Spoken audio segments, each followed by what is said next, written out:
Hello po mga kabayan, nagtatalo po kami ngayon ng aking kosa. Dahil pinagpipilitan niya na itong halaman na ito ay isang melon. Melon ba? Milon yan, hindi kalabasa yan. Si Kosa, ang sabi niya, nakakita lang ng malalapat na ganito, na dahon, kalabasa na daw sa kanya, tsaka itong mga talbos. Sa akin, milon. Hindi, ito, iba talagang laking probinsyano kaysa sa naglalaki-lakihan lang. Akala ko ba kasi... Ang bulaklak kasi ng kalabasa, ito bulaklak ng kalabasa, may tangkay na mahaba yan, tapos bulaklak. Oh. Ito, kita mo, maliit, bulaklak na agad. Kaya ito, milon yan. Although, kuwan lang siya ng kalabasa, parang magkahawig siya sa kalabasa. Malalaman natin sa mga sagot ng ating mga followers at netizens. Sige, mga followers, kayo magsisagot. Milon yan, milon. Ayan ang bulaklak. Ang kalabasa, may mahabang tangkay pa yan, ang bulaklak, tapos bulaklak.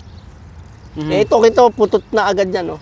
Susubukan milon yan. Susubukan natin ang kaalaman ni Kosa sa agrikultura. Laking probinsya ito eh. Laking probinsya. Sa ano ka na ba? Sa Mindanao ka ba? Layo naman yun. Sa Cabanatuan City, Nueva Ecija kami, Central Luzon. Yan. So, pinagpipilitan kong kalabasa ito. Kalabasa. Pero ang sinasabi niya, ito daw ay melon. Mga kabayan, mga netizen, pakisagot po kami.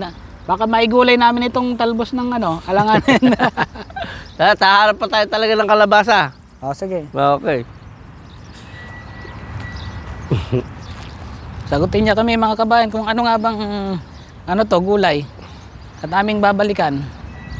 Okay.